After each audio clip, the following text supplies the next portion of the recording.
Eh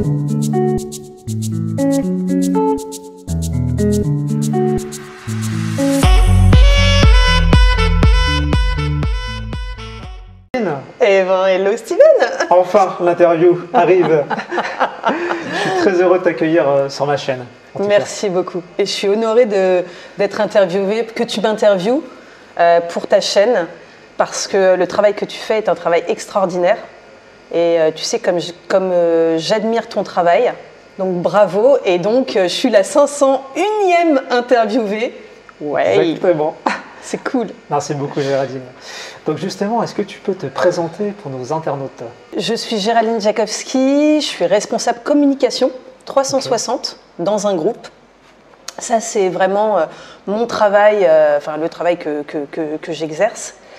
Et puis, évidemment, j'ai des side projects, parce que moi, j'ai été pendant 6 années consultante et indépendante. Donc, j'ai eu mon agence, You Will Digital, qui était une agence de marketing digital et de stratégie de communication. D'accord. Et durant 6 ans, donc là, vraiment, j'ai tout appris sur le terrain. Durant ces 6 années aussi, j'ai développé mon réseau au sein de l'écosystème des startups. Ouais. J'ai eu un passage de 2 années chez WeWork, que tu dois connaître, où là, vraiment, c'était vraiment intéressant. Et en fait, quand tu es indépendant, ou quand tu as ton agence, ou que je suis seule, ou qu'on est 2 ou 3, ce qui se passe, c'est qu'on rencontre plein de monde à des événements d'entrepreneurs, sur l'espace de coworking, lors des salons. Et en fait, on va s'échanger. Donc déjà, on va faire du networking pour élargir son réseau. Ouais. Et puis, on va s'échanger des informations. Et moi, j'ai tout appris sur le terrain, que ce soit en termes de marketing digital. En termes de stratégie de com, moi, ça fait 20 ans que je suis communicante, donc je connais très bien la communication, mais pour apprendre tous les nouveaux médias. Donc voilà, c'est un peu long. Non, mais une belle présentation. En side project, je suis aussi coach en stratégie de communication et leadership pour les femmes dirigeantes de business au féminin. D'accord. Et j'ai mon podcast qui s'appelle Balance ton héroïne. On va revenir dessus, Géraldine. Yes. Pour toi, c'est quoi la définition d'un média? La définition d'un média, donc en fait, c'est un outil d'information qui va relayer de l'information au grand public pour que tout le monde ait le même niveau d'information. Et c'est important. Parce que parfois, effectivement, on peut avoir les médias, les grands médias qu'on connaît, la télévision, mais comment décortiquer l'information au travers d'un documentaire, au travers d'une émission, au travers d'une table ronde, au travers d'un débat, pour qu'elle soit compréhensive du grand public et du plus grand nombre. Quel type de médias, toi, tu suis régulièrement? Alors, c'est vrai que j'aime bien les médias qui sont sur le web, et aussi les médias qui sont sur les réseaux sociaux.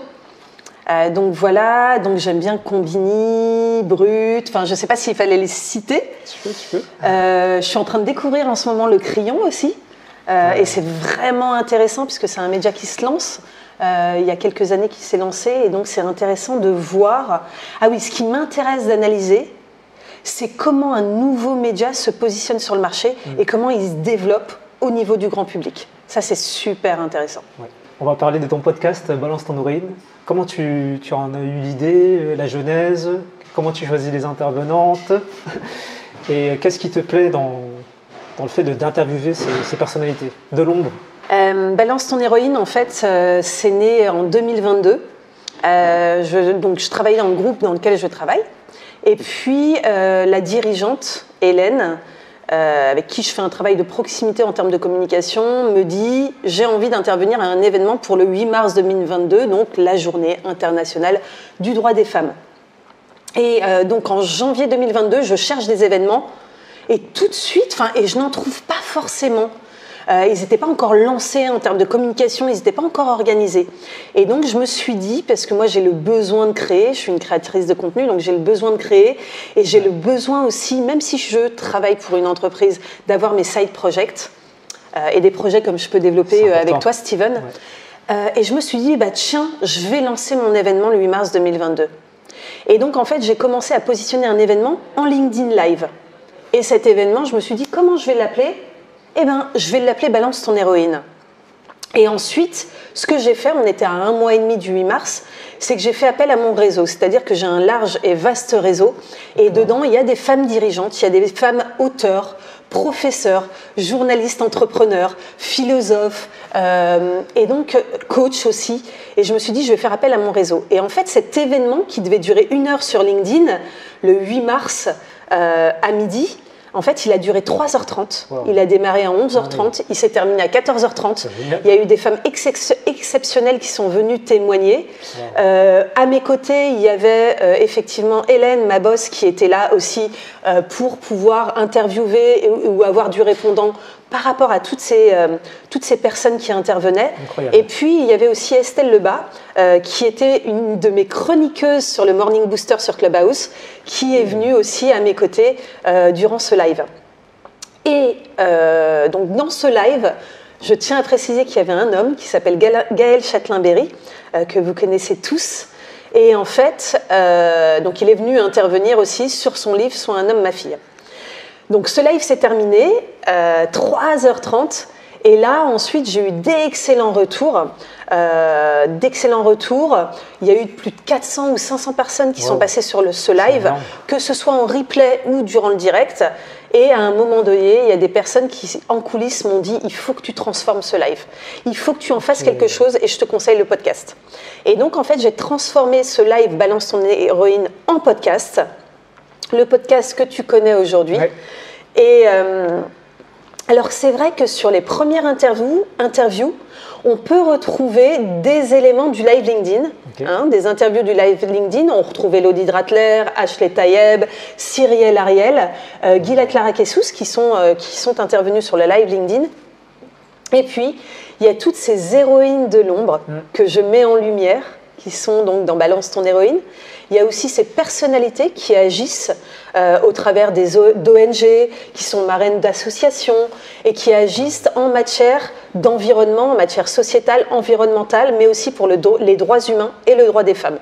Voilà, ça c'est vraiment ça, Balance ton héroïne. Et puis, j'ai interviewé des hommes. Donc il y a 3 hommes qui sont sur Balance ton héroïne et qui viennent me parler de leur héroïne. C'est beau ça. C'est vrai que c'est un angle que j'ai jamais vu ailleurs. Il n'y a que dans ton podcast que j'ai vu ça. Bah écoute, merci. Merci. Et je continue. Ouais. Et d'ailleurs, la suite est encore beaucoup plus incroyable. Incroyable. Il y a des choses à venir qui vont être surprenantes. Alors, question technique. Comment tu tournes tes podcasts? Avec quel logiciel? Quels outils? Est-ce que tu t'es formé? Est-ce que tu as tout appris sur le tas? Raconte-nous un peu tout ça. En fait, quand on a fait le live LinkedIn, 24 heures après, j'avais le fichier MP3 et découpé par intervenante et j'aurais pu lancer mon podcast. Okay. Sauf que j'ai fait un blocage. Voilà. Pourquoi? Parce que en fait, j'ai cru qu'on allait m'offrir ce podcast sur un plateau et en fait, ça n'a pas été le cas. Mais c'est bien que ça n'ait pas été le cas. Parce que dans la vie, on ne peut pas tout avoir sur un plateau. Et donc, en fait, il a fallu que je me familiarise. Donc, j'ai eu un mentor et un coach sur le podcast, donc Gaël, qui m'a montré quel outil il utilisait, comment on pouvait façonner un podcast, comment on trouvait ses punchlines, ses titres, le SEO en matière de podcast, comment on communiquait autour du podcast. Ça, cette formation, je l'ai eue. Mais en fait, il fallait à moi de trouver l'outil, Audacity ou GarageBand, qui allait me permettre de faire le montage de mes podcasts. Ouais. Et puis, ok, j'avais mon fichier MP3, mais il fallait quand même le retravailler parce qu'il y avait des bruits de bouche, il y avait des bafouillages, enfin voilà, il fallait quand même le retravailler. Donc ça, c'était simple. Et il fallait choisir une musique, y intégrer une intro et une conclusion. Et en fait, ce qui se passe, c'est quand je suis sur de nouveaux outils comme ça, parfois je peux avoir des blocages. Mais pourtant, il suffit vraiment d'un déblocage. D'accord. Donc ça m'a pris 1 mois et demi. Ah oui. Mais je l'ai lancé ce podcast. Alors c'est vrai que les premiers épisodes, ils ne sont pas parfaits, mais je pense que quand on lance un nouveau média, une chaîne YouTube, un nouveau podcast, au début, c'est pas parfait. Et puis là, j'essaye de m'améliorer. Dernièrement, il y a un monteur qui a travaillé sur les épisodes de podcast. Aujourd'hui, je fais mes interviews via Zoom. Mais demain, j'ai vraiment envie d'être en studio. Et puis, c'est une demande de la part de mes invités. C'est-à-dire qu'aujourd'hui, elles ont envie qu'on se rencontre en face-to-face. Elles n'ont plus envie d'être sur le mode confinement où on était à distance. Je pense à cette phrase de Martin Crégu qui a créé la Founders Night qui m'a dit en privé un rendez-vous, ça vaut 10 visios. Ben, je le rejoins tout à fait. Donc Géraldine, quels sont tes besoins? Est-ce que tu as besoin? Comment on peut t'aider? Alors déjà, pour le podcast Balance ton héroïne, qui va être bien plus qu'un podcast, puisque en fait, moi je suis un porte-voix en fait. C'est-à-dire que, ok, je fais des interviews, mais en fait je donne la parole et je donne libre voix à des femmes ou à des hommes qui ont envie de faire passer des messages, qui agissent régulièrement pour des causes importantes, en fait qui ont des missions qui transforment et changent le monde. Donc ça c'est important. En premier lieu, ce que j'aimerais, c'est de pouvoir avoir un sponsor. Ou voilà, de pouvoir avoir un sponsor, quelqu'un qui croit en moi, qui croit en mon projet. Et ça, j'en rencontre énormément dans tous les domaines que ce soit. Des personnes qui croient en moi et qui puissent m'aider et m'aider à financer ce projet. Pourquoi? Parce que demain, j'ai envie d'être en studio. Demain, j'ai envie que ce podcast soit aussi en vidéo. Bah tiens, je vais prendre l'exemple sur toi, Steven. Toi, aujourd'hui, tes interviews, elles sont vidéo, tout de suite. Et en fait, le fait qu'elles soient vidéo, tu peux avoir ta chaîne YouTube, oui, ton média YouTube, ton émission, et tu peux transformer cette vidéo en podcast. Oui. Donc en fait, d'une prise, tu as 2 outils médias. Et tu vois, tu prends la parole sur 2 médias. Et ça, c'est important. Et c'est ce dont j'ai besoin aujourd'hui. D'accord. Géraldine, si tu avais la Géraldine à l'âge de 10 ans en face de toi, qu'est-ce que tu lui dirais? Je lui dirais qu'on lui dit souvent qu'elle est débordante d'énergie, qu'elle a plein d'idées, que peut-être il faudrait que parfois elle puisse s'asseoir et qu'elle reste un peu sage, mais je lui dirais de continuer et conserver cette énergie. Et puis d'aller, en fait, de croire en ses rêves et de tout faire pour aller trouver soit le job de ses rêves, soit pour se réaliser en créant le job de ses rêves. Ah, c'est beau ça. Et quelles sont pas faciles, quelles sont les personnes que tu aimerais remercier qui ont fait de toi ce que tu es? Il y en a beaucoup des personnes sur mon parcours, notamment des dirigeants avec lesquels j'ai travaillé. Des femmes que j'ai rencontrées, mais il y a quelqu'un qui m'a dernièrement beaucoup touchée. En fait, j'aurais voulu faire des études beaucoup plus conséquentes, j'aurais aimé faire une école de commerce, j'aurais aimé aller beaucoup plus loin au niveau des études que ce que je n'ai pu le faire à l'époque. Et en fait, ça s'est toujours répercuté pour moi, ça a toujours été une frustration en entreprise durant mes 15 années de salariat parce que j'ai toujours en fait voulu évoluer, c'est-à-dire que j'étais 1 an et demi à un poste et je voulais évoluer et je voulais encore évoluer et je voulais encore évoluer.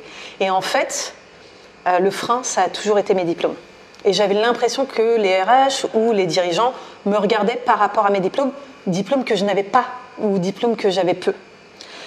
Et ça a toujours été une frustration. Et puis l'année dernière, où il y a 1 an et demi, je me suis dit, je vais faire une formation courte à HEC. Donc je vais m'offrir ça dans ma carrière. C'est pas la première fois en fait ça. Et donc en fait j'ai déposé un dossier à HEC pour faire une formation courte de 3 mois. Et là je me suis retrouvée devant un comité d'acceptation ou d'acceptation des candidats. Et là je me suis retrouvée face à un homme, à un sage, qui faisait partie du comité de sélection d'HEC, qui avait bien étudié mon parcours, qui avait vu que lorsque j'étais jeune, encore étudiante, j'avais été photographe indépendante, que j'avais fait des books, que j'avais fait de la création, des concerts, et que je créais moi-même aussi et développais moi-même mes photos. Et il avait repéré ça. Et en fait, durant ce comité de sélection, il m'a dit « Mais madame, pourquoi voulez-vous absolument rattraper le passé? Pourquoi avez-vous envie absolument d'afficher en fait sur votre parcours ou sur votre background HEC. Laissez parler votre créativité. Et là, en fait, il m'a tout donné. Il m'a tout donné. Très fort. Et depuis, en fait, ça devait être en février 2021. Et en février 2021, je lançais mon émission, ma matinale sur Clubhouse, tous les matins de 8h30 à 9h30. Je lançais de l'inspiration, de la motivation à tous les entrepreneurs et les indépendants, parce qu'on était encore sous couvre-feu. Depuis, j'ai monté mon podcast. Et depuis, j'ai de multiples projets dont je vous parlerai par la suite. Alors là, c'est peut-être une question un peu plus personnelle. En tant que même créateur de contenu, toi, Géraldine, depuis que tu as créé ce podcast, est-ce que ça a changé un peu ta perception des choses sur les gens, sur la vie? Et j'imagine aussi que ça t'a ouvert même les champs des possibles, des rencontres. Donc, ton point de vue par rapport à ce pouvoir de création, parce que c'est pas juste un podcast en fait, c'est une ouverture vers d'autres créateurs finalement, et puis même d'autres mondes.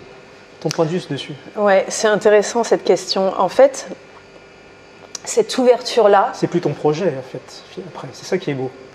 C'est vrai, c'est vrai. En fait, cette ouverture dont tu parles, et je vois très bien de quoi tu parles, c'est-à-dire que tous les champs des possibles que ça ouvre et que ça nous offre, je dis nous parce que toi c'est pareil, et je vois bien ton évolution. Moi, je l'ai vécu depuis mon émission sur Clubhouse Morning Booster. Il faut savoir que, pour la petite leçon, j'ai eu deux mentors. Lorsque j'étais entrepreneur, qui m'ont conseillé, qui m'ont guidé, qui m'ont ouvert leur réseau, qui m'ont mis en relation. Et c'était précieux pour moi. En revanche, comme on en a déjà parlé, il y avait des conseils que je prenais et des conseils que je ne prenais pas. Je suivais mon intuition. Quand j'ai lancé mon émission sur Clubhouse et que tous les matins, pendant 5 jours, 5 matinales, chaque semaine, je donnais tout pendant 1 heure, il y a un de mes mentors qui m'a dit « Tu perds ton temps, tu perds ton énergie, retrouve un travail ou alors relance un projet ». Et en fait, pour moi, tous les champs des possibles se sont ouverts grâce à cette émission sur Clubhouse. J'ai fait des rencontres que je n'aurais pas faites, même sur LinkedIn, même dans des réseaux d'entrepreneurs. Je me suis connectée à des gens incroyables.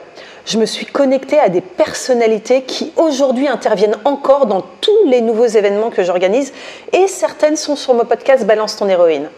Et aujourd'hui, les gens avec lesquels je me suis connectée sur Clubhouse me suivent, me soutiennent sur le podcast Balance ton héroïne ou sur LinkedIn. C'est, comme le disait Caroline Mignot, c'est la Clubhouse Familia. Mais vraiment, il y a quelque chose qui s'est créé, un lien très fort grâce à Clubhouse. On était sur un réseau social audio et l'audio se poursuit, perdure au travers de mon podcast. Caroline Mignot, que je remercie au passage parce que c'est grâce à elle qu'on a pu se rencontrer. Exactement. Donc tu vois, quand cette question a rejoint, c'est incroyable quand des créateurs du coup s'entraident, il se passe des choses assez exceptionnelles. Exactement. Donc, Caroline. On t'embrasse. Bon, Géraldine, pour finir, alors question un peu peut-être égocentrée, mais quelle trace aimerais-tu laisser sur cette terre? Alors déjà, la trace que je laisse, c'est tout ce que j'insuffle à mon fils ou à mes neveux et nièces. Ça, c'est important. Et puis, si je vais jusqu'au bout de mes rêves, c'est le petit grain de sable que j'aurais apporté au changement des mentalités, au changement des mœurs, à l'évolution des droits humains ou des droits des femmes. Et puis, au travers de ce podcast Balance ton héroïne, toutes les femmes que j'aurais mises en lumière, et bien plus encore. Ça marche. Écoute Géraldine, c'était un grand plaisir de t'avoir accueilli sur la chaîne et puis l'aventure continue. L'aventure continue, Steven. Merci à bientôt.